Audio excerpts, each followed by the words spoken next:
Who is next CM? ఈసారి ఎవరు ఎలక్షన్లో గెలుస్తారో ఏం అర్థం కావట్లేదు. April 11th elections. ఎవరికి ఓటు వేయాలో ఏమీ తెలియట్లేదు.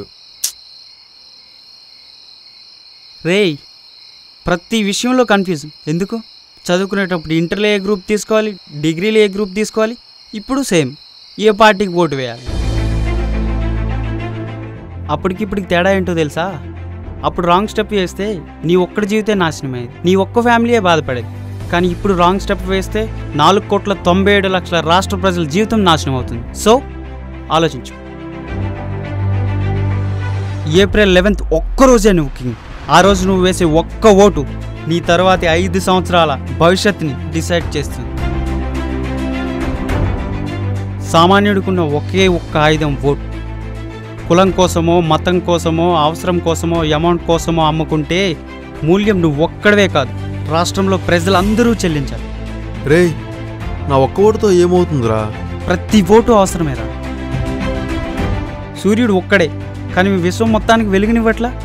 ఏమో, రేపు ఆంధ్రప్రదేశ్ రాష్ట్ర ప్రజల తలరాతలు నిర్ణయించే ఓటు నీదే కావచ్చేమో, చెప్పలేం. ఒక్కరోజు ఆలోచించకుండా ఓటేస్తే 5 ఏళ్ళు అధికారుల కాళ్ళ దగ్గర బతకాల్సి వస్తుంది. అదే ఆలోచించుకుని సరైన నిర్ణయం తీసుకుని ఓటేస్తే నీతో పాటు 5 కోట్ల మంది ప్రజలకు పూలబాట వేయవచ్చు. అయినా ఒకటి చెప్పనా, వాడు చెప్పాడని, వీడు చెప్పాడని, నేను చెప్పానని కాదురా, నువ్వు ఆలోచించు. ఓటు విలువేంటో సమాధానం నీ జ్ఞానం చెబుతుంది. ఇంత చెప్తున్నావు, నీ ఓటు ఎవరికి వేస్తావురా? నా ఓటు గెలిచే ఒకడికి కాదు, నన్ను గెలిపించే ఆ ఒక్కడి. నువ్వు చాలా తెలివిగా, ఇండైరెక్ట్గా చాలా బాగా చెప్పావురా. రే సుమంత్, నువ్వెవరికి ఓటేస్తావో నువ్వైనా స్ట్రైట్గా చెప్పరా స్వామి. పవర్ స్టార్కి. ఏం పవన్ కళ్యాణ్కి ఎందుకు ఓటేస్తున్నావు? ఆయన వస్తే నాకేదో చేస్తాడని కాదు. పవన్ కళ్యాణ్ సీఎం అయితే ఓటేసానని నాకే అన్నీ చేయడు. నిజంగా చెప్తున్నా, ఆయన అలా చేశాడంటే గొంతు కోసుకొని చచ్చిపోతా. మరి ఆయనకి ఎందుకు ఓటేస్తున్నావు? నాకో, నీకో, తనకో చేయడానికి ఆయనకేం స్వార్థం లేదురా. నిస్వార్థపరుడు.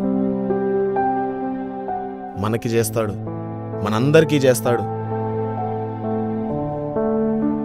ప్రజల కోసం ఫ్యామిలీని ఎదుర్కొన్నాడు, సొసైటీ కోసం సినిమాలు ఎదుర్కొన్నాడు, చెమట వాసన తెలుసుకోవడం కోసం సెంటు బాటిల్ విసిరేశాడు.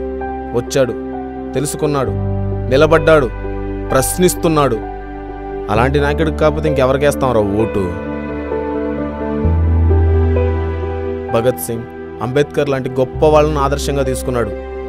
ఎలాంటి ఆశయాలతో ఉన్నాడో అర్థం చేసుకోండి. పవన్ కళ్యాణ్కి ఓటు వేయడానికి నేను ఇన్స్పైర్ అయిన ఒకే ఒక విషయం ఏంటో తెలుసా? కులమతాలను ఐక్యం చేస్తాను, 25 ఏళ్ల భవిష్యత్తు కోసం పోరాడతాను అన్నాడు. అది కూడా నేను గెలిచినా ఓడినా ఇలాగే ఉంటానన్నాడు. అంతేకాని నేను గెలిస్తేనే పోరాడతా అనలేదు.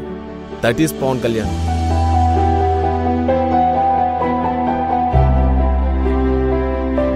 నువ్వు కూడా నేను చెప్పానని జనసేనకు ఓటేయొద్దు. ఆలోచించు. ఉన్న నాయకుల్లో ఎవరొస్తే రాష్ట్రం బాగుపడుతుందో అని నీ మనసు చెప్పిన వాళ్ళకు ఓటే. నాకు తెలిసి అవినీతి ఆరోపణలు లేని, దోపిడీ దౌర్జన్యాలు తెలియని ఒకే ఒక్క నాయకుడు పవన్ కళ్యాణ్. నిర్ణయం నీదే.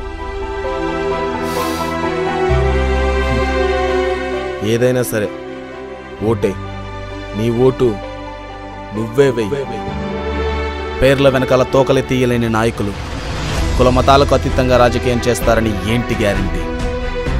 జనసేన పవర్ కోసం కాదు, ప్రశ్నించడం కోసం.